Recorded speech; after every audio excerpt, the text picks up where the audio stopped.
¿Qué tal? Bienvenidos todos, buenas noches. Estamos aquí otra vez en un viernes más en vivo para hablar de un tema interesante. ¿Cómo está, Rodrigo? Hola, muy buenas noches, bien, bien, gracias. Aquí preparado, creo, para lo que sigue. Muy bien. ¿Y tú, Ricardo, qué tal? ¿Cómo estás? Muy bien, gracias. Nuevamente aquí, listo, así como dice Rodrigo, para lo que sigue. Eso, sí, para dispararle a todo lo que brinque, ¿verdad? Así Ok. no. Bueno, pues hoy el tema que vamos a tratar está relacionado a un poquito a la Segunda Guerra Mundial, o más bien de ahí viene, pero no nos vamos a enfocar en la guerra o no tanto en las guerras, o sea, no vamos a hablar de la parte, digamos, política o militar, sino que vamos a hablar un poquito más de asuntos que le interesaban a los nazis o a Hitler relacionados con a lo mejor cosas extrañas, paranormales o algo así, ¿no? Y bueno, nada más para dar una pincelada así como del panorama general, más lo que quieran agregar aquí Ricardo y Rodrigo.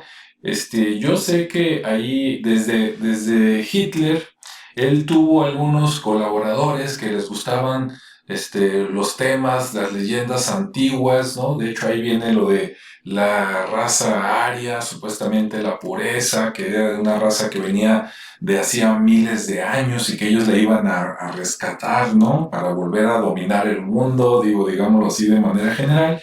Pero resulta que también buscaron personas y buscaron artículos hasta cierto punto interesantes o mágicos, pues en Alemania, pero también en los países que iban conquistando, ¿no? Como Austria, en Viena, incluso yo tengo algunas noticias leves, pero eso las voy a decir hasta dentro de un rato más, que tienen que ver con Brasil, con Argentina, sí, con la Antártida, pero bueno, por ahí va, ¿no? Entonces, tanto Hitler como algunos de sus colaboradores más cercanos y la famosa SS, ¿no? Que era así como el servicio secreto, pues resulta que además de andar buscando pues dinero, poder, militar, político, todo eso, de repente también andaban buscando por ahí incluso hasta cosas que tenían que ver con el arte, ¿no? Bueno, por ahí va la cosa. Ahora sí, a partir de ahí, ¿quién gusta comentar algo más? Pues no sé, supondré que yo. Adelante. Ok, ok. Eh, Primero que nada, el contexto medio histórico, ¿no? Ujú. Alemania venía de una Primera Guerra Mundial y de un Tratado de Versalles, donde obviamente al ser el perdedor de la Primera Guerra Mundial, de la Gran Guerra, no estaba en las mejores condiciones. Lo obligaron a pagar muchos años, lo obligaron a quedarse literalmente sin bienes, sin colonias, sin nada. Y esto generó pues un descontento en general en los alemanes que antes gozaban de una buena calidad de vida. En otras palabras, a pesar de que era un país relativamente recién forjado o unificado, pues tenían un buen nivel de vida. Y gracias a la Primera Guerra Mundial y a la participación del Reich, allá con Bismarck y todos los demás, pues no quedaron bien parados. Resulta que el destino de Alemania se forjó en Inglaterra y los principales encargados de determinar su destino económico fueron los judíos asentados en Gran Bretaña y en Inglaterra, lo que obligó de alguna manera a pagar impuestos precisamente a estas personas, a los judíos. De por sí los judíos traen el famoso libelo de sangre, ¿no? Tienen tal característica los judíos que de repente les echan la culpa de cualquier cosa con tal de echarlos fuera del país, porque tienden, gracias a su educación, gracias a su manera de hacer las cosas y hablando de otros términos, gracias a su religión, a abarcar, predominar o prevalecer por encima de otros pueblos. A pesar de que han sido siempre un grupo perseguido, de alguna manera han logrado encontrar la fórmula correcta o perfecta. Entonces, si unes una cosa con la otra, dices, a ver, entonces ellos tienen algo que les permite subsistir o prevalecer. Bajo esta situación estamos hablando de una Europa saliendo del siglo XIX, entrando al siglo XX, donde las sociedades secretas permean básicamente a la sociedad europea, desde los masones hasta un montón de organizaciones secretas derivadas de la masonería y otras no tanto, y unas que se enfocaron en preceptos superiores y otras no tanto. Entonces, y todos andaban buscando una buena alternativa para ser los que prevalecieran, los que ganaran, los que se quedaran, los que tuvieran el poder. Si hablamos de los gobiernos que existían en ese momento, podríamos hablar de los famosos círculos de poder, ¿no? Entonces, por ejemplo, en Inglaterra estaba el rey, la reina, el círculo del primer ministro y todo lo demás, pero ellos mismos pertenecían a otros grupos o subgrupos de poder. Entonces, algunos pertenecían a logias, otros pertenecían a sociedades secretas. Las mismas sociedades secretas, como los masones, tenían su propia sociedad secreta, como la Golden Dawn. Y entonces, a ver, entonces el chiste era pertenecer a un grupo que por medios mágicos o por medios religiosos o por medio de lo que sea, pudieran estar en una condición favorable para ellos, por supuesto, aunque eso supusiera una condición desfavorable para los demás. Bueno, resulta entonces que cuando Adolfo Hitler de repente está surgiendo y participando de un nuevo renacer, en una nueva visión que literalmente vendía una nueva Alemania, obviamente libre de impuestos, y que fuera la Alemania que pudiera ser otra vez aquella Alemania libre y aquella Alemania rica. Los amigos de Hitler y él mismo participaban en algunos grupos, primero secretos, porque se dedicaban a hablar de la cuestión de vida política y secreta de los países, pero también que manejaban algún tipo de, ¿cómo se llama?, conocimiento iniciático, con algunas prácticas, con algunas cosas. De hecho, hay quien incluso dice que a eso se debe precisamente el cambio de personalidad de Hitler, que no tenía ni la personalidad, ni la presencia, ni la proyección que llegó a tener antes de haber participado en estas sociedades.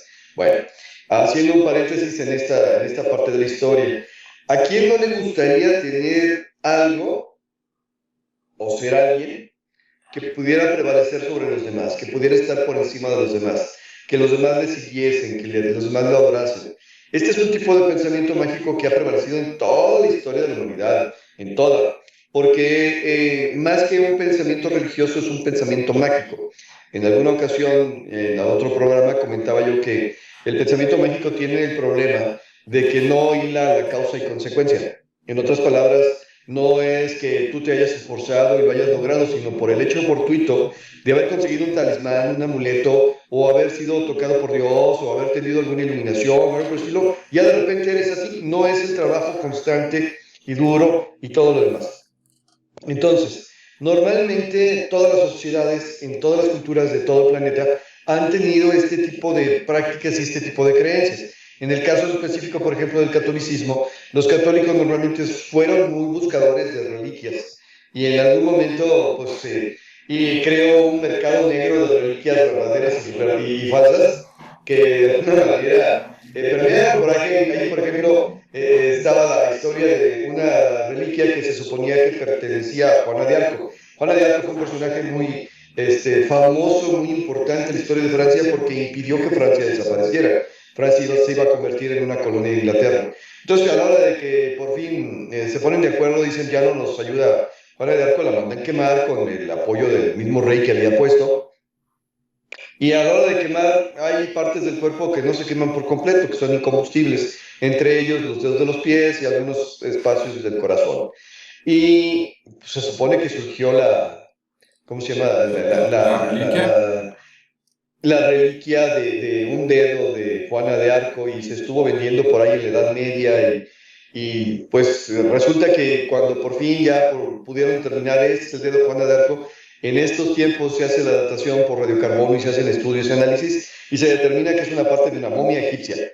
Entonces no tenía nada que ver, pero se vendió como el dedo de Juana de Arco. Bueno. Ahí está el... síguele, síguele. Ahí está el detalle, pues digo, la cuestión en este caso es que desde la Edad Media y tal vez antes, desde el inicio del cristianismo, empezó una guerra, un comercio increíble de reliquias supuestamente mágicas provenirse del cristianismo, y cada cultura y cada religión tiene sus propias religias específicas. Algunas favorecen el comercio y otras no tanto. Y entonces, si no favorecen el comercio, pues no hay problema, vamos y la robamos. Regresemos aquí a Indiana Jones, ¿verdad? ¿Es un arqueólogo o es un ladrón? Sí. Al final es un ladrón, no es un arqueólogo. Y bueno, sí estudia lo que roba, pero al final se lo roba. Entonces, con este tipo de pensamiento mágico y místico, con la idea de una Alemania nueva, el Tercer Reich, cuando se está elevando apenas en el poder, la idea de este nuevo reino, de este nuevo gobierno, dice, pues tenemos que tener algo que nos permita posicionarnos y que no nos quite. Y bueno, lo mencionamos antes de que empezaras a grabar, que no nos quite como nosotros quitamos a nosotros, porque ellos vinieron a sustituir a los gobernantes que estaban anteriormente, que eran, ¿cómo se dice?, pues pálidos o temerosos de las consecuencias peores, porque al fin y al cabo ellos habían quedado en buena posición como clase alta, pero que el pueblo alemán estaba padeciendo. Llega este movimiento encabezado, entre otros, por Adolfo Hitler, y dice, ya no sostengamos a estos zánganos o parásitos. Mira qué parecido con lo que estamos viviendo hoy.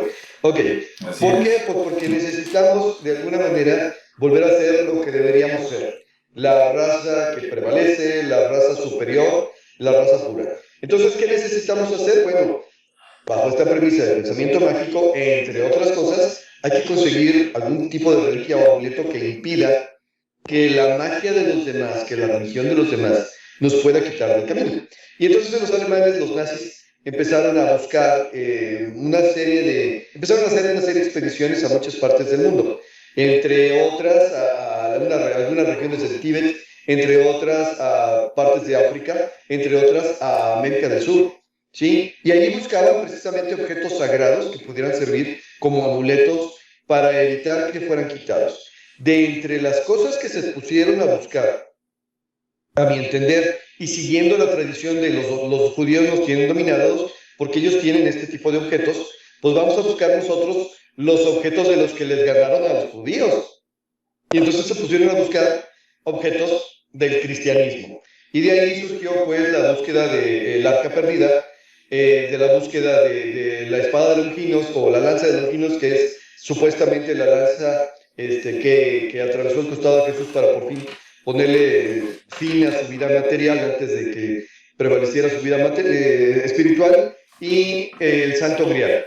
La voy a dejar aquí para pasar la bolita y regresamos con esas y otras cosas más que encontraron.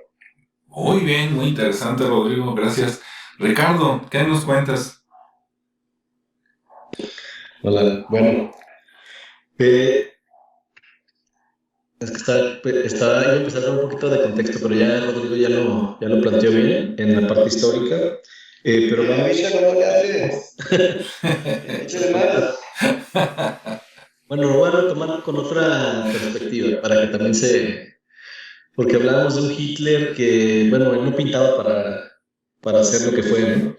Porque realmente, pues, la familia de donde venía, la personalidad que tenía, o mejor dicho, no tenía ninguna personalidad. Y pues poco a poco se fue ahí forjando por la parte política y con la ayuda de su papá y todo ese rollo. Al final se establece y llega a estos niveles gracias a su capacidad de oratoria, porque básicamente eso es lo que lo lleva a esto, a esta, digamos que a esta posición, ¿no? Y obviamente eso pues, tampoco fue de gratis. Él era un cuate muy disciplinado.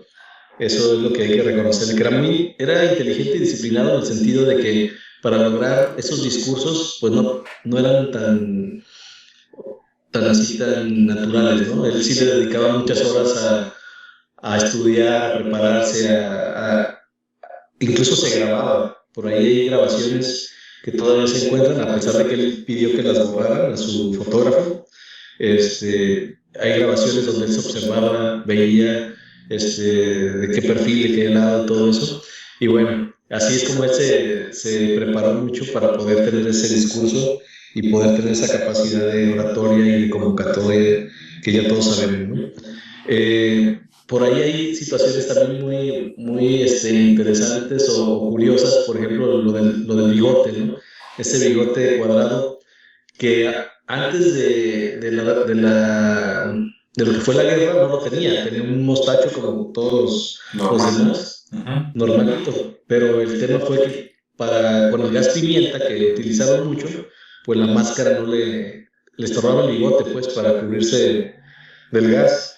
Entonces, pues bueno, ahí por ahí uno de sus compañeros de la guerra le recomendó que se cortara el bigote y se lo dejara con esa figura, ¿no? Entonces, eso precisamente fue para que la máscara no le estorbara a la hora de arrojar el gas pimienta y pues que no pasara nada.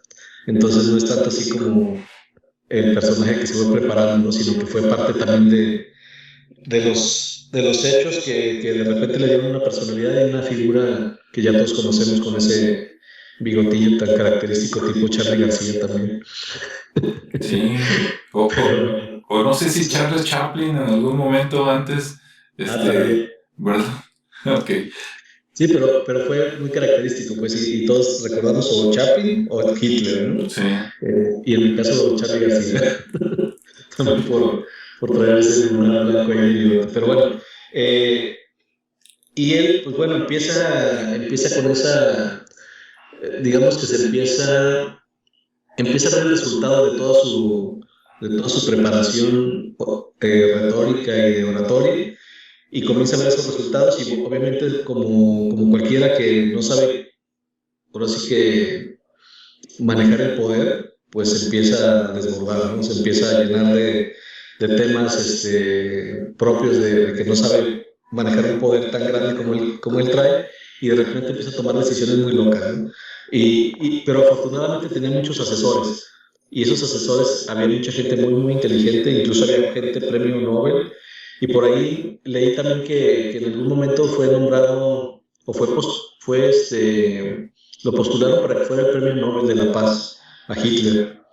Entonces era así como incongruente, ¿no? Porque decían, ¿cómo va a ser posible que este cuate que está promoviendo una guerra y que está incitando y aparte está destrozando muchas cosas, sea promotor de la paz? Bueno, el argumento era que precisamente con la guerra estaba buscando la paz. Pero la realidad fue que después al cuate que lo postuló, pues después fue el detractor, ¿no? Dijo, no, yo nada más lo hice así como una forma irónica de decirlo, ¿no? Cuando efectivamente aparece ahí como candidato para ese premio. Bien. Decía pues que era una persona muy inteligente, y esto se comenzó a ver porque empezó a reclutar a muchos científicos. A él le llamaba mucho la atención el tema por ejemplo, del tema OVNI, era uno de sus temas. Toda la parte oculta era también algo muy, muy que le llamaba la atención, todo aquello que no entendía y que sabía que otras religiones o otras culturas lo utilizaban y que de alguna manera tenían ese poder, ¿no? Porque él lo veía. Él tenía como esa visión de que, por ejemplo, los judíos, que eran muy poderosos, entonces él quería lo que ellos tenían y buscaba.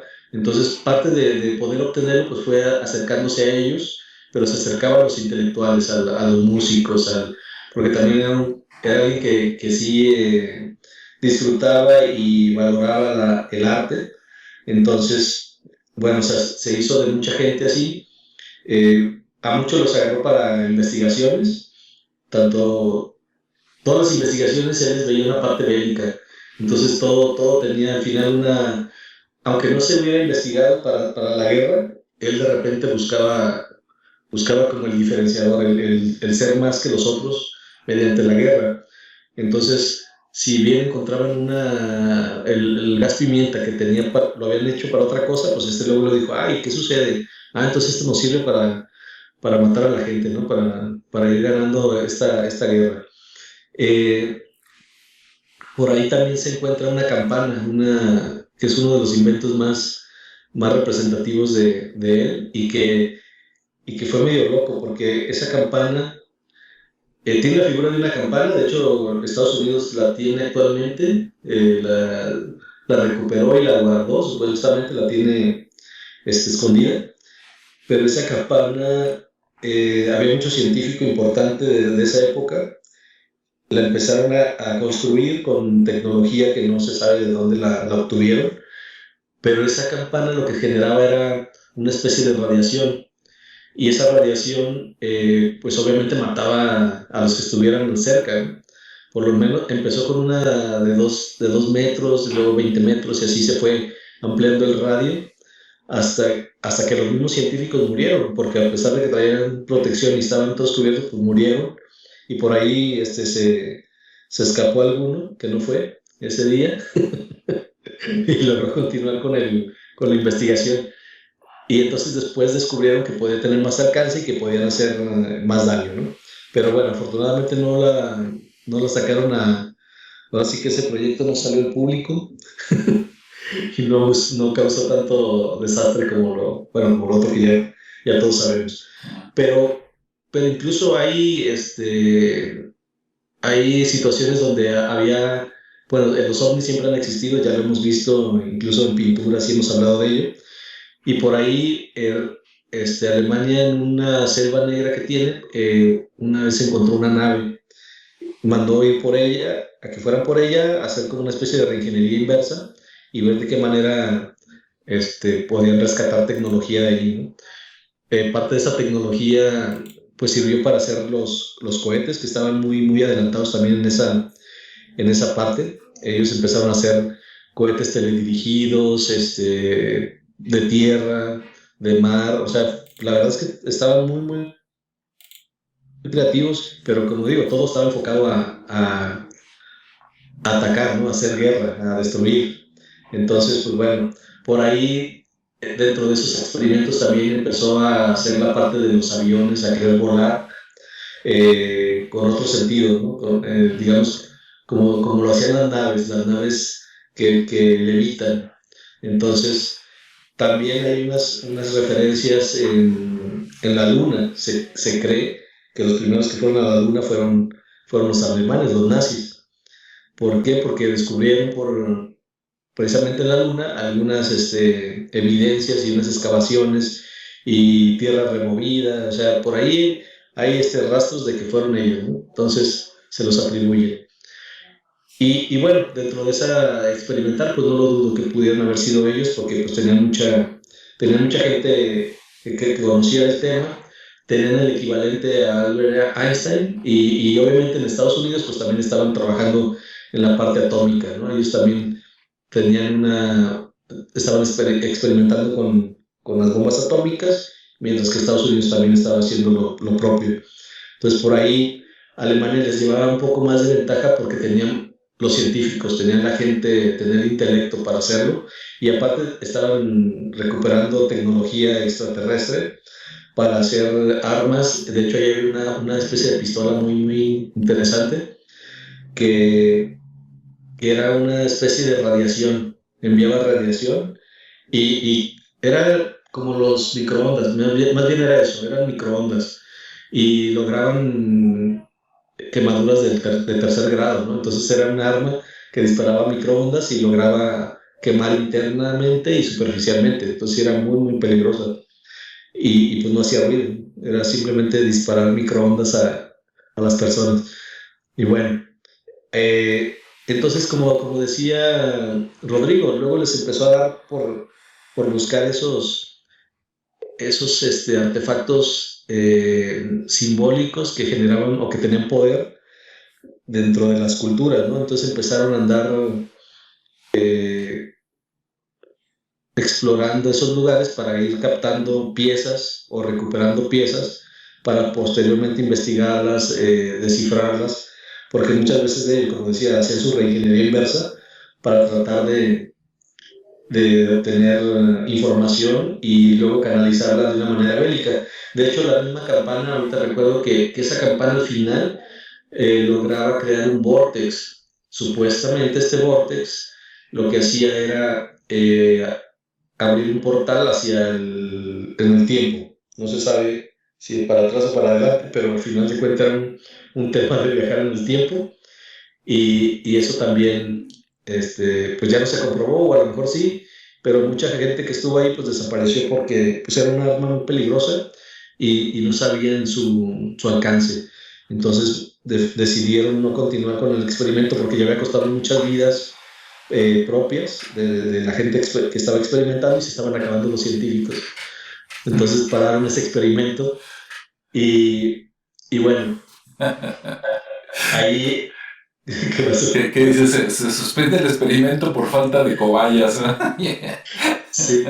No, pero es que en realidad sí, así fue, porque te digo, en ese experimento primero, donde murió mucha gente, eran experimentos, eran científicos muy calificados, incluso con unos premios Nobel ya, y dices, ay, o sea, están recabando con el talento y mejor empezaron a detenerse, cambiaron, vámonos a este otro proyecto que era el de los caza, los aviones caza, y alguna nave por ahí que lograron hacer una especie de levitación con fusión, eh, con tecnología de fusión, no con confusión. Y incluso había un científico que ahorita no me acuerdo cómo se llama, era un Von algo, que saben que todos son allá Von. Sí, Von Braun. Von Braun. Von Braun. Ah, sí, Sí. creo que sí era. Y él viendo a los peces que nadaban contra corriente, hizo una especie de motor que lograba con...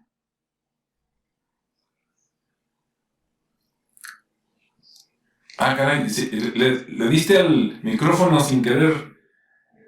Ah, perdón. Ahora sí. Entonces, Sí. que él observa, que este Von Braun, observando a los peces que nadaban contra corriente en los ríos, observándolos, empezó a hacer una investigación y logró hacer una especie de motor que en vez de utilizar la propulsión, él le llamó la repulsión, porque era todo lo contrario. Generaba, generaba una tracción de aire que al final hacía como una repulsión y eso hacía funcionaba como un motor, o sea, al final de cuentas hacía que se moviera hacia adelante, ¿no? Pero con un movimiento como inverso. Inverso, exactamente. Entonces, eso pues no nació para la guerra, nació para hacer otras cosas, incluso naves, que de alguna manera eso provocaba que levitaran o que no utilizaran alguna propulsión química o de petróleo o de lo que sea, o de combustible. Pero Hitler ya estaba pensando en qué hacemos, ¿no? ¿Qué hacemos con eso para destruir algo? Entonces, pues a este cuate no le gustaba mucho eso y bueno, pues ahí iba, se desmotivaba un poquito porque él buscaba más, su área era pues la parte científica, ¿no? La parte de crear y pues buscaba siempre la parte bélica. Bien, hasta ahí lo bajaron un momento para continuar con otra fase, porque luego siguen más cosas, ¿no? Hay más temas referentes a lo que empezaron a buscar, lo que empezaron a crear, el famoso castillo que pretendía ser el centro del mundo, y bueno, ahí lo dejamos para una siguiente vuelta. Muy bien, muy interesante también lo que dijiste, Ricardo. Voy a retomar puntos de los dos para ampliarlos un poquito junto con otras cosas y echarle toda la carne al asador y vamos a ver qué sale, ¿no? Con lo que complemente. Bueno, yo traigo por aquí que, bueno, para empezar, que yo sepa, ¿verdad? Si me equivoco ahorita me corrigen. No hay fotografía o video real que muestren que Hitler de verdad murió. Hay documentos, dicen que pasó, pero nadie lo vio.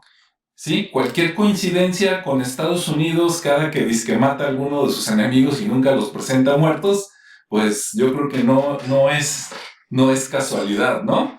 Por ejemplo, el que ustedes quieran, ¿no? Saddam Hussein y de ahí para atrás, siempre dicen que los agarran, los matan y nunca los presentan. Entonces dices, pues, ¿quién no me dice que, por ejemplo, ahora sí que les dan una chainadita, les cambian la ropa, ¿verdad? Les pintan el cabello y los mandan a Centroamérica y ahí viven felices para siempre hasta que mueren.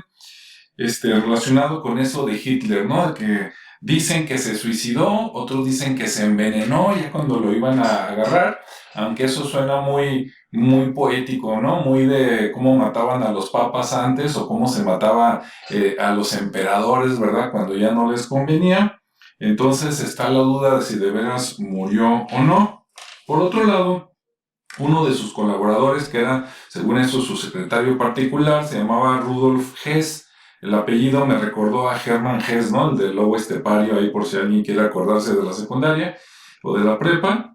Y Rudolf Hess resulta que él fue a la Universidad de Múnich y ahí tuvo un maestro que, a ver si lo pronuncio bien, que se llamaba algo así como Haushofer, que era general, y que ese general andaba bien clavado en estudios de ciencias esotéricas y traía el ideal del hombre ario, ¿no? Entonces de repente dices, ya había gentes, ya había movimientos que traían esto y que fueron de alguna manera los maestros, la generación anterior de esta generación que le tocó a Hitler, ¿no? Entonces, la semilla no la puso él, más bien eran el fruto de algo que venía por ahí.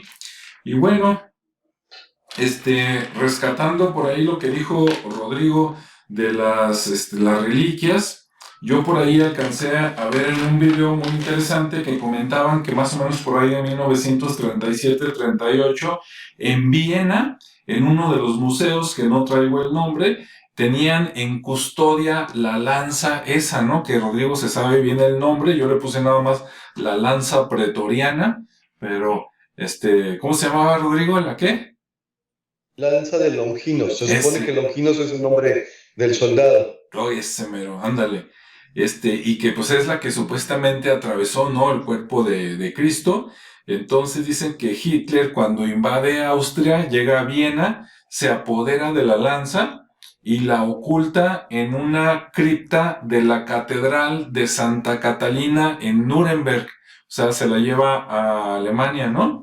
Y ahí la tuvo, esto en 1938, y que después, por movimientos sociales o algo, temiendo que a lo mejor de ahí se la lleven, que se supone que estaba en una cripta que no todos sabían cuál era, pero de todas maneras, por si las dudas, no la vayan a encontrar, se la llevan después a un lugar secreto, tentativamente, posiblemente a un búnker, donde a lo mejor era el búnker de los tesoros de Hitler, y de ahí ya nadie supo qué pasó con ella, ¿no? Por lo menos hasta donde yo llegué. Entonces, qué interesante, primero, que de veras exista esa lanza, ¿no? Porque para mí es algo tan viejo que pues raya en de veras habrá existido y de veras será esa, ¿verdad? Y si de veras era esa, dices, ¿cómo es posible que hasta antes de 1938 estuviera pues expuesta, ¿no? Así como el penacho de Moctezuma, de que puede usted ir a verlo por allá en algún lugar de Europa, y que después Hitler se apodera, ¿no? O sea, suena, simplemente con este pedacito ya está para hacer otra de Indiana Jones, ¿no? De encuentre la lanza ahí de Longinos. Bien, después, y se supone que Hitler la buscó que porque estaba marcada con la sangre de Cristo, ¿no? Y que pues con eso uno se podía volver inmortal, como decía Rodrigo, pues por ahí en Indiana Jones, lo mismo se fueron sobre el grial, ¿no? De la copa, supuestamente, por lo mismo. Ahora, por el lado, de avance del ADN y todo eso, pues suena interesante de que si de veras fue la lanza, pero bueno, después de tantos años, ¿no? Y tantas manos por las que haya pasado, de veras, pues digo, está difícil que le hayan sacado algo, pero sí es cierto, ¿verdad? Así como las películas de Jurassic Park, ¿no? De que de un mosquito encapsulado en el ámbar se saca el dinosaurio, pues que no se saque hasta un clon, ¿no? Acá de Jesús con esa lanza, no lo dude usted, si nos vamos con esa lógica. Ahora, de lo que comentó Ricardo, bueno, más bien de una parte de la que comentó Ricardo, de la famosa campana, esa hasta sale, ¿no? En uno de los capítulos de Alienígenas Ancestrales, ahí con el famoso Giorgio, le dedican un capítulo, ¿no? Creo que en alemán, yo no sé alemán, ¿verdad? Nomás Guten Morgen, buenos días, pero fuera de ahí, no sé nada de alemán, pero creo que la campana en alemán se dice da Glock o algo así, Clock con G, ¿no? Porque si no suena como reloj en inglés, ¿no? Algo así como de clock, y que inclusive ahí pueden ir con un guía de turistas a conocer dónde estaba lo que quedó del laboratorio, que pues, son unas ruinas nada más ahí de estructura de cemento, y te dicen, pues por aquí estaba colgada la campana, ¿no?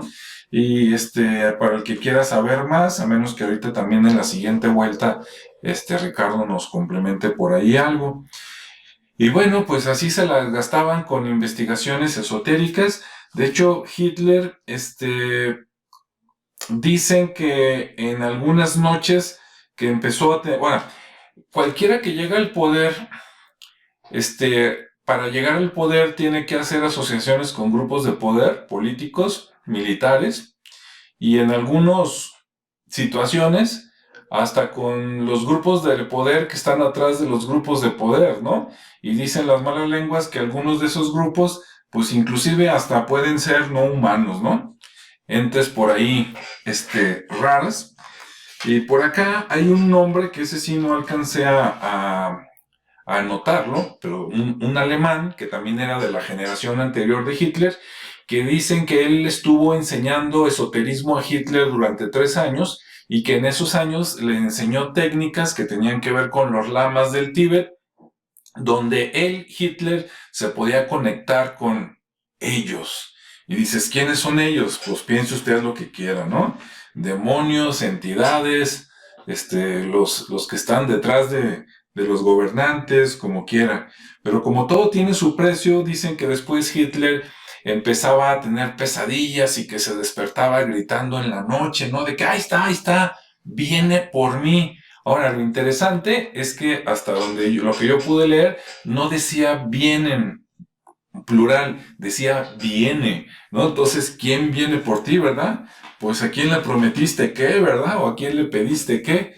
Y dicen que él estuvo en comunicación o que también tomó cosas de Petrona Blavatsky, y que pues ella, para los que son esotéricos, pues ya la han escuchado por ahí, que ella pues hacía contacto también, o que tuvo en su momento contacto con los espíritus del Tíbet, con entidades antiguas, diríamos prehumanas, imagínense usted lo que quiera, y que esas entidades prehumanas, no materiales, le contaron a ella sobre los orígenes de la humanidad y que a través de ella o sus escritos, de alguna manera, pues llegaron a manos de Hitler, ¿no? Entonces él quería hacer contacto con estas entidades antiguas, como diría Mumra, con los antiguos espíritus del mal, ¿verdad? Para que, pues precisamente transformen su cuerpo decadente en el orador que nos decía Ricardo, que se transformaba cuando estaba en el micrófono, y también para tratar de vivir más, ¿verdad? Para conquistar más. Bueno, ahí está, y pues le dejamos la bolita. ¿Cómo ves, Rodrigo? Bueno, primero comentando lo de Ricardo, yo no sé de la campana, yo no sé. Lo que sí sé es que a mí me encantaban los aviones de la Segunda Guerra Mundial y los aviones de la Segunda Guerra Mundial al principio eran aviones normales, pero los últimos aviones que sacaron las fábricas alemanas antes de que se acabara la guerra, de hecho algunos en diseño y algunos en prototipo, eran aviones de reacción, o sea que no tienen nada que ver con las hélices ni con las... No, eran aviones de turbinas. Y sí, efectivamente hay por ahí algún modelo y algún prototipo de avión en forma redonda estilo OVNI. Yo no sé si se copiaron o no un OVNI, si llegaron a la luna o no, pero sí, sí había esa tecnología.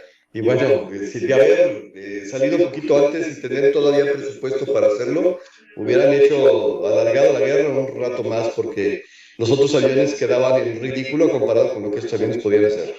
Sí.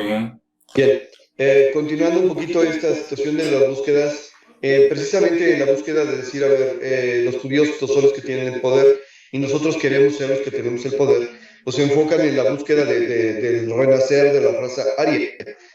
Los arios originalmente provienen de la zona de la India y básicamente tenían como característica principal ser conquistadores, ser blancos, ser bla, bla, bla, ¿no? Entonces, bueno, de alguna manera se supone que Europa fue invadida y conquistada por los arios y decían nosotros somos descendientes de ellos. Y a la hora de que van a investigar en una de estas expediciones los orígenes y siguiendo las tradiciones que estaban ahí, pues sacan un montón de símbolos y características. Entre otras cosas, se logran adueñar, creo que de forma pacífica, creo que le regalan una estatua de uno de los bodhisattvas, uno de los seres humanos ascendidos, por decirlo de alguna forma, de esos iluminados. Pero esta estatua está hecha a partir del metal obtenido de un meteorito. Entonces, si bien no proviene del cristianismo, proviene del budismo, de alguna manera estaban buscando ese tipo de cosas, ¿no? Por otro lado, emprenden también la búsqueda de su originario y toman como ejemplo a los vikingos. Y entonces dicen, pues vámonos a Noruega, vámonos a Suecia, vámonos ¿cómo se llama? Dinamarca, de donde los vikingos de alguna manera se expandieron por el mundo y tomamos de ellos su mitología y tomamos de ellos su simbología para contrarrestar la mitología y la simbología judeocristiana, que es la que, según ellos, es la que los tiene oprimidos. Y entonces crean un renacimiento, un resurgir de esta religión y de sus símbolos. Entonces otra vez está Thor como símbolo del dios del trueno, está Odín, está Freya, en fin, están todo ese tipo de deidades y provienen y se traen de nuevo algunos tipos de, ¿cómo se dice?, prácticas rituales. Los vikingos tenían por costumbre hacer sacrificios de sangre, ¿sí? Ya sean animales o ya sean personas. Entonces, bueno, también está esa parte de las iniciaciones en las cuales de alguna manera tenían que hacer sacrificios de sangre y en algunas ocasiones ofrendar su vida. Entonces, bueno, ahora sí que se van a la práctica más básica, más mística. Debemos recordar que las religiones, a diferencia del pensamiento mágico, pues ya te hablan de que hay una causa y una consecuencia. No te explican por qué, las religiones normalmente te explican, o te lo explican a través de un cuentito que tú deberías desentrañar y entender. Sí, ok. Mientras, ahorita que estés listo, entrale, Rodrigo.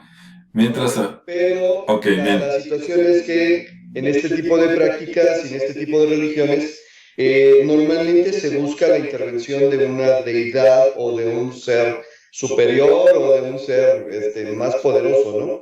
Y en el cristianismo, por ejemplo, y en el judaísmo se utiliza la práctica del exorcismo. El exorcismo es cuando un ser que es diferente a la persona se adueña de la persona y actúa, interactúa a través de la persona. Pero hay otras religiones que en vez de estar buscando el exorcismo, están buscando el adosismo. En otras palabras, que la persona pueda albergar en su organismo a estos seres espirituales, que al fin y al cabo la persona va a tener los dones espirituales que posee esa deidad. Digo, un ejemplo de ello, un poquito burdo, porque de repente nos han presentado imágenes muy extrañas, pues es en el vudú, donde literalmente se te invita en las ceremonias a que seas partícipe, dejando que uno de los loas o uno de los seres espirituales tome tu cuerpo, ¿no? Pero la cuestión es que en algunas de estas prácticas espirituales que empezaron a realizar, los convertían a ellos, si me perdonan la expresión, en reliquias o talismanes. Entonces, bueno, la verdadera razón de ser de la religión en estos niveles es no te consigas un objeto, sé tú el objeto, sé tú el canal de manifestación de la energía. Y desde ahí podría entenderse, por ejemplo, esto que estás platicando de la situación de las transformaciones de Hitler y también de la situación de la paranoia, porque si le voy a dejar entrar a algo que es más poderoso que yo, pues al rato yo voy a estar a un lado, ¿no? ¿Sí? Y si en ese sentido ese ser más poderoso que yo trae ideas que se van a combinar con mi odio, que se van a combinar con mi racismo, que se van a combinar con mí, pues al rato voy a estar haciendo cosas increíblemente extrañas, terribles, genocidas, y bueno, creo que esa parte de la historia queda muy clara. Bueno, regresando un poquito hasta las reliquias judio-cristianas, el Arca de la Alianza no se sabe dónde está.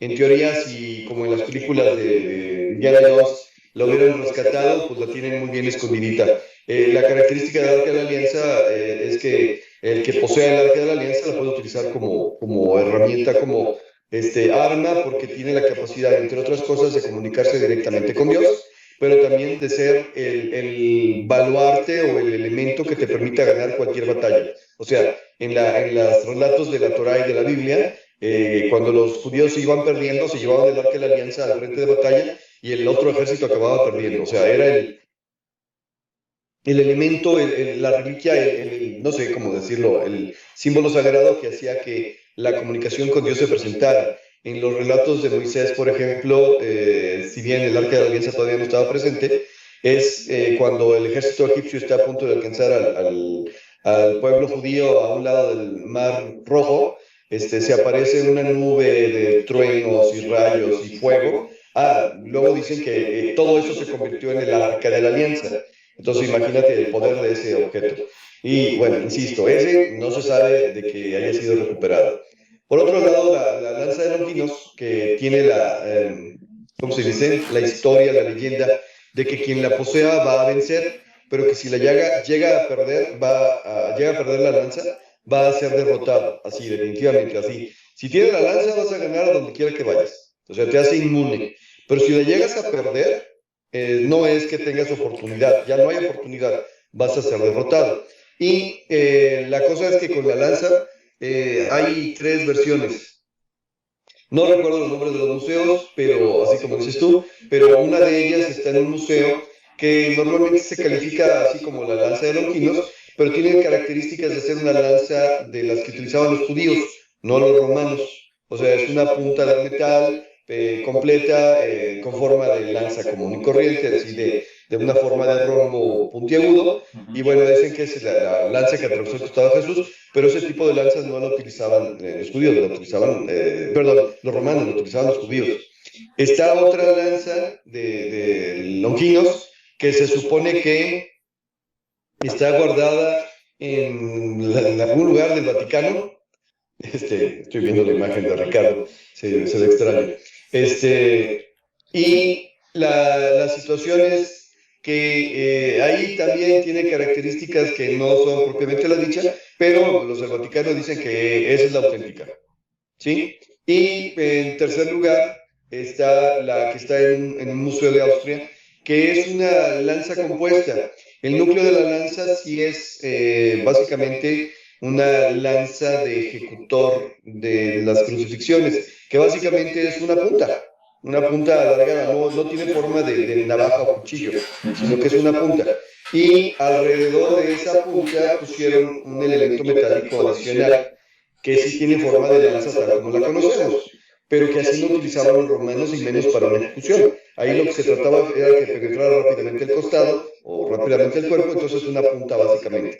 Y esa fue la que tú mencionas que estuvo ahí guardada y que actualmente está, y que cuando precisamente la perdieron, o sea que la recuperaron, dueños auténticos u otro gobierno, algo por el estilo, fue cuando empezó la caída del gobierno del Tercer Reich. Ok. Y la tercera reliquia judio-cristiana, pues es ¿cómo se llama? El Santo Grial, que se supone que es la copa donde Jesús bebió en la última cena y que proporcionaba la vida eterna.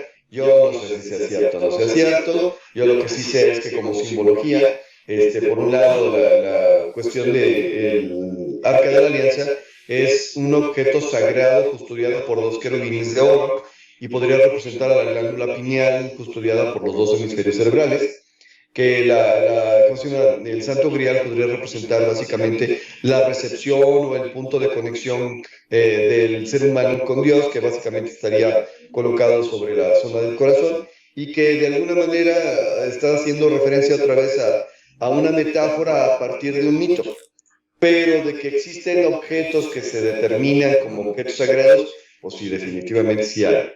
Así que, bueno, en la búsqueda de la perfección, en la búsqueda de la inmortalidad, en la búsqueda del poder absoluto, pues aparentemente se vale todo e incluso creerse las mentiras o creerse las verdades. Muy bien, muy interesante. Ricardo, adelante, segunda vuelta. Pues sí. Y pues muchos se creyeron las mentiras. Porque eran más fantasiosas, tenían más de dónde sacar la historia. Pero bueno, también hay realidades que se pierden en esa versión del imaginario y que por conveniencia así están, ¿no? Para que no indaguen más en ese asunto. Pero bueno, en la parte que comentabas, Hitler tenía unos hábitos, porque él sabía que no era el perfil ario, y de alguna manera esa oratoria la utilizaba como para hipnotizar a la gente y de alguna manera seguir siendo como ese líder, ¿no? Natural. Él se alimentaba muy bien, cuidaba mucho su alimentación. Era algo bien chistoso porque de niño no fue muy sano y cuidaba mucho la alimentación. También tenía como 12 o 13 personas que antes de que él comiera, comían ellos para saber si la comida estaba envenenada. Sí, Entonces, como el César. tenía bastante gente ahí que rotaba, había mucha rotación en su equipo. Y bueno, parte de eso le achacaban ahí un tema, él también consultaba mucho las runas las piedritas estas que usan los, los de Noruega y todo eso, ¿no? Las runas. Las runas, ajá, para leer el futuro y siempre estaba en constante lectura para saber qué iba a pasar, ¿no? Casi todo, no hacía, ahora sí que no daba pies ni, no daba paso sin guarache, como decimos por acá, sin antes consultar las runas. Y eso fue lo que le empezaba a dar curiosidad, ¿no? Como ese conocimiento a través de esas rocas, cómo se lograba. Entonces empezó a buscar chamanes y se rodeó de mucha gente que tenía ese conocimiento y que de alguna manera decían que la parte chamánica la utilizaba cuando hacía sus discursos, ¿no? Para también tener mayor alcance. Y de alguna manera decían que también había dominado el tema de lo que decías de la paranoia, en el sentido de la exaltación que lograba para también tener mayor fuerza en su discurso. Y bueno, pues eran elementos que de alguna manera los hizo propios, les generó un estilo y le funcionaron, ¿no? Y que había mucha gente atrás también cuidando ese discurso. Y por otro lado, pues como hacía ver que ese discurso, que él nada más era como el Mesías, porque también tenía como el síndrome del Mesías, pues de alguna manera también veía la caída de la Alemania, ¿no? De la Alemania nazi. ¿Y quién eran los malos? Pues el mal siempre, pues él veía que eran los judíos, ¿no? Entonces, en aras de que la caída no ocurriera, pues tenía que destruir a los judíos. Por eso fue que empezó esa persecución y lo que ya históricamente está muy visto, pero fue por ese fenómeno, ¿no? Por ese síndrome que le ponen ahí como del Mesías. Y bueno, dentro de esa parte, pues bueno, él empieza a generar más investigaciones, tan así que empieza a obtener mucho simbolismo, mucho conocimiento de otras culturas con mecanismos y le da por crear un castillo. Pero más que por crear el castillo, era el símbolo del castillo, que tenía que ser primeramente triangular, el segundo cerca de uno de los bosques más representativos de los teutones, de los alemanes, de los guerreros, donde se daban ahí esas, digamos que prácticas rituales previos a una guerra, pero de guerreros muy anteriores, ¿no? Esos tipo como el rey Arturo, ¿no? Que traía sus armaduras y todo ese rollo. Entonces él como haciendo alegoría a esa, a esa gente muy antigua, pues dijo, voy a crear un lugar donde se ritualice y se homenajee a esos guerreros y nos vamos a convertir en esos nuevos guerreros, ¿no? Vamos a hacer ese vínculo entre el pasado y el presente. Y empezó a crear un castillo triangular que para ello obviamente se hizo de judíos esclavos, qué raro, y empezaron a construirlo, ¿no? No lo llegaron a terminar completamente, pero prácticamente está completo. Si lo ven, está ahí por, te les digo cómo se llama el lugar. Es que tiene un nombre, dice Wewelsburg. Y está pues en Alemania, ¿no? Y ahí, en ese lugar que es una especie de cerro con bosque, ahí está situado y le llaman el Castillo Negro también, aunque la roca se ve muy blanca.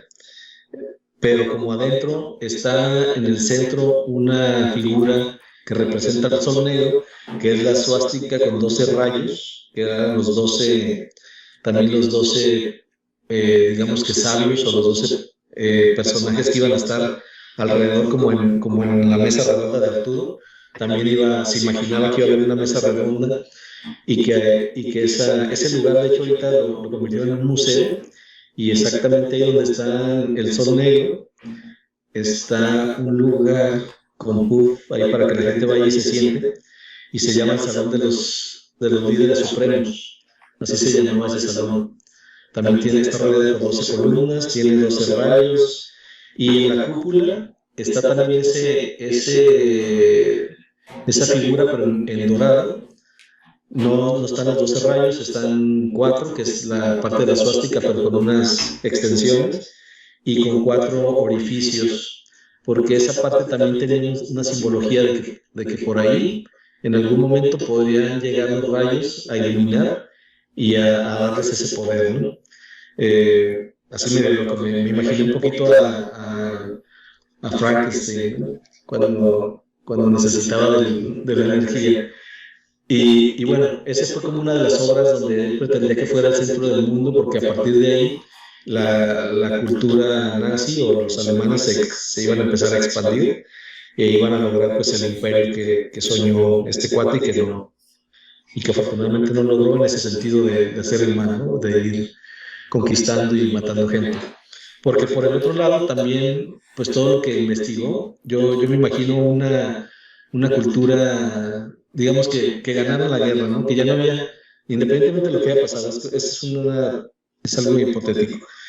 Imaginemos que ganaron y que siguieron investigando, ya no había necesidad de investigar cosas bélicas, pero sí había cosas mejores que investigar, ¿no? Entonces a lo mejor estos cuates con tanta tecnología ya, y con tanto científico y con tanta gente ya en paz, pues hubieran hecho a lo mejor algo muy bueno, ¿no? No lo sé.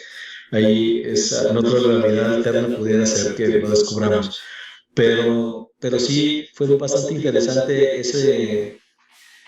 esa parte. Luego se habla mucho de la muerte, que también por ahí mencionaban, la parte donde Hitler muere y que de alguna manera ya tenía todo el plan previsto, de que si en algún momento iba a correr, pues él se envenenaba supuestamente, o mejor dicho, él se suicidaba y su esposa se envenenaba, y ya una vez suicidado, él incineraba. La realidad es que pues nunca se encontró ningún rastro de nada, ¿no? Ni de envenenamiento, ni de suicidio, ni de nada. Pero sí se han encontrado muchas evidencias fotográficas, incluso en Argentina, de gente o de una persona que se parece a él y que de acuerdo a los tiempos, a la edad, pudiera ser que envejeció y está tal cual. Entonces, y curiosamente en Argentina pues también hay un museo, ¿no? Con muchos tesoros ahí de la Alemania nazi que se pueden encontrar por allá con muchas piezas interesantes. Y bueno, pues esa también es otra parte interesante por investigar, por leer más por ahí. Pero bueno, en general, a mí me gustó mucho el tema de que los nazis pues sí investigaron muchas cosas, obviamente por la capacidad que tenían con los estos científicos. Ya en la parte mística, pues también había, porque este cuate sí era de los que hacían las cosas en grande, ¿no? Se traían los mejores, se buscaba lo mejor y se ponía a investigar. Y ya después pues, los desechaba. Pero sí obtuvieron mucha información, mucha de esa información también la tiene Estados Unidos, otro la tiene el Vaticano. En cuanto a libros, hay un libro muy interesante, ahorita no me acuerdo el nombre, y no lo encontré ahorita rápido para decirles, pero es un libro donde se hace como un resumen y dibujos tipo Da Vinci, donde se recopila básicamente mucho de lo que investigaron. Ahí se hablaba de lo que decía, de los aviones caza, porque aparte está la parte moral o ética de los científicos, porque ellos sabían que todo lo que investigaran y descubrieran lo iban a usar para el mal, es decir, para destruir. Entonces muchas de esas cosas mejor ni las decían. Ya hasta que pasó después todo, empezaron a sacar más descubrimientos mucho más acelerados, porque ya habían investigado, pero simplemente se habían quedado ellos con la parte documental. Y después salieron ya después los utilizaron para otra guerra, más adelante, de las que hubieron acá en el Golfo, en el Pérsico, y donde ya detectaban los submarinos, ya no detectaban los aviones, pero luego después ya no los podían detectar, y así se fueron yendo, ¿no? Pero bueno, haciendo un cierre del tema en ese sentido, pues bueno, así fue la parte que me tocó ver y que quise compartir con ustedes referente a lo que fue la Alemania en la guerra y las relaciones que había con las partes de investigación, con la parte mística, con el síndrome del Mesías y con, esa, con ese poder que quería manifestar y que al final no tenía tanta capacidad para tenerlo, ¿no? Entonces ahí mucho de ello ya no fue muy, ya no generó más poder, más obras destructoras, porque al final pues ya llegó su hora también de él, o su momento de retirarse y jubilarse en Argentina, y bueno, pues ahí queda todo como una parte que no está documentada, pero que por ahí hay evidencias de pronto que aparece esa gente, ¿no? Y que dice por ahí está. Pues sí, efectivamente hay una teoría de que Hitler no murió, sino que se le dio un medio de escape, o sea que todo fue una faramalla como casi siempre, y que pues lo mandaron a vivir cómodamente a Argentina, ¿no? O a algún otro lugar a vivir pacíficamente. De hecho, y que algunos de sus científicos, de hecho, en lugar de ser, digamos, castigados, fueron contratados, ¿no? Por Estados Unidos para formar después la NASA, como Von Braun y otros, que fueron el impulso, ¿no? Del, ¿cómo se llama? Del programa después espacial de los Estados Unidos. Y algunos parece ser que escaparon, o fueron llevados, ayudados, entre Brasil y Argentina, ¿no? Incluso hay una película que yo nunca he visto, confieso, pero creo que sé de qué se trata, Los Niños del Brasil, donde uno de los genetistas, o lo que hoy conocemos como genetistas, se supone que fue a Brasil y creo que hizo clones de Hitler o clones de él mismo, algo así, con la intención de tener ahí varios para resurgir, ¿no? Y seguir otra vez buscando la raza aria o algo así en el futuro. Y bueno, pues no lo dude usted, ¿no? Porque se relaciona con muchas historias que para qué le cuento. Pero bueno, yo también en lo que busqué me llamó mucho la atención que dicen que Hitler mandó a hacer más bien una expedición para buscar el reino de Agartha, ¿no? Que se supone que es un reino, perdido, que ahí tiene que ver con la Tierra Hueca, que fue un reino que alguna vez estuvo en el exterior, pero que después de un cataclismo o algo así, quién sabe cómo fue a dar al interior y que por ahí viven y que es una raza muy antigua, muy avanzada científicamente, muy avanzada también mentalmente, ¿no? Pueden ser precursores de humanos, así como prehumanos o cosas que ni siquiera son humanas. Y entonces, pues ahí está, incluso me llamó la atención que dicen que ese reino de Agartha antes se le llamaba Paradestia o Paradestia y que significa ciudad feliz. Y en cambio, Agartha significa ciudad inaccesible. Y entonces dicen que mandó una expedición al desierto del Gobi para buscar la entrada a Agartha. Y después comentan también algo muy interesante, que dicen que Agartha tiene ciertos guardianes, vamos a decirlo así, que cuidan de que nadie entre o que nadie sale también, ¿no? O sea, los que están adentro que no entren y los que están adentro que no salgan. Incluso dicen que sí han salido, pero los que salen, fíjate qué curioso, supuestamente Agartha la entrada está allá en el desierto del Gobi, pero si alguien sale, dice que los lamas les cortan la lengua para que no puedan decir qué hay allá. Entonces dices, a ver, ¿qué los lamas no venían del Tíbet y pues que el desierto del Gobi no está más para otro lado? Pero bueno, eso es lo que dicen, ¿no? ¿Qué más? Y luego dicen que un señor que se apellidaba Edgar o algo así, también ahí de los nazis, que él les ayudaba a hacer como ritos, ¿no? Secretos a los nazis, así como que para mantener el poder, y que curiosamente esos siempre eran en un bosque secreto de Alemania, ¿no? Y dices, mira qué casualidad con los Bush y otros, ¿no? Seguramente todos han escuchado, y si no, pues nada más rasquele un poquito de internet y van a salir que todos los grupos de poder de Estados Unidos hasta la fecha, por lo menos de los años 50 para acá, pues realizan ciertos rituales, ¿no? Donde invitan a la crema de la sociedad y pues que hacen ritos y hasta sacrificios por ahí extraños, ¿no? Entonces, el saber que acá por estos tiempos eso ya se hacía con Hitler, pues dices, se me hace que les ayudaron a salir, ¿no? Y se fueron casi todos a Estados Unidos, los poderosos, y los otros quedaron regaditos por ahí en Latinoamérica, o por lo menos, bueno, eso parece, ¿no? Y bueno, por aquí un saludo, nos están escuchando MKLJ, saludos, y también nos está escuchando Banky. Banky, ¿qué tal? Nos escucha desde Argentina, por allá tienen un canal muy bueno que se llama Pedro Microwave 10, luego pueden visitarlo. Y bueno, pues eso es lo último que yo traía por aquí. Y así como para ir cerrando, no sé, Rodrigo, algo más por ahí que tengas.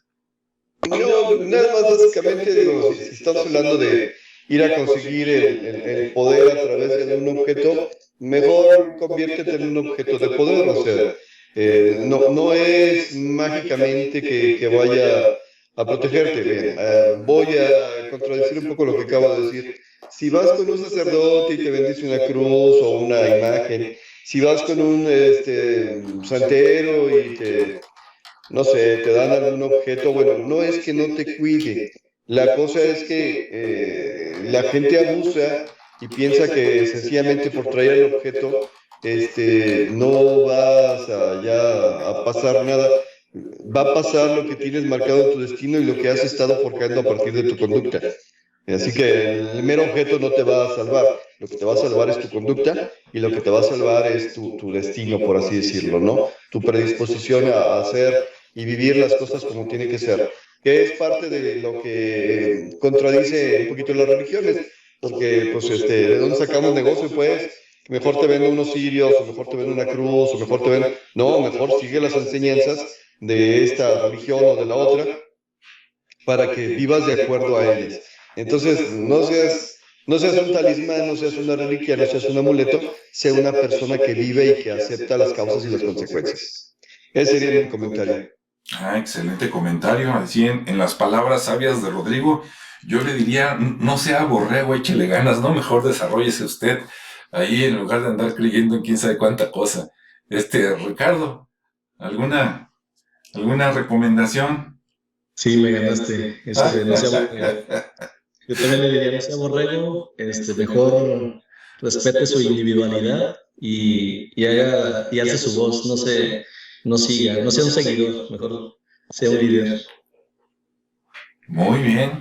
Bueno, pues esperemos que haya sido interesante para todos este tema. Si de alguno de estos temas que hablamos alguien sabe más, pues bienvenido a complementarlo aquí en los comentarios.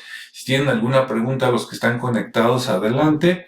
Y si no, bueno, esto da para mucho, ¿no? También por ahí se mencionaba la posibilidad de que los alemanes hayan hecho una expedición a la Antártida, ¿no? Por allá en el Polo Sur, antes de otras personas, y que supuestamente allá encontraron también civilizaciones antiguas, ¿no? Entonces vaya usted a saber, pero todo esto pues está revuelto, digamos, con el mundo del misterio, ¿no? Entonces, pues ahí lo dejamos para las personas que no hayan escuchado nunca de esto. Tiene dos opciones, ¿no? Decir, mira qué interesante, y buscar un poquito más a través de internet o de los libros, ¿verdad? O decir, no, estos cuates están locos, pero me divierten, ¿no? De cualquier manera, no deje de compartir el video, ¿verdad? Y suscribirse para que se entere. Bienvenido todos los viernes, y también bienvenido a buscar por ahí los demás videos. Pues, gracias a todos, y pues nos despedimos, ¿verdad? Sean felices, cuídense, quiérense mucho, y nos vemos y escuchamos en el siguiente espacio. Hasta luego.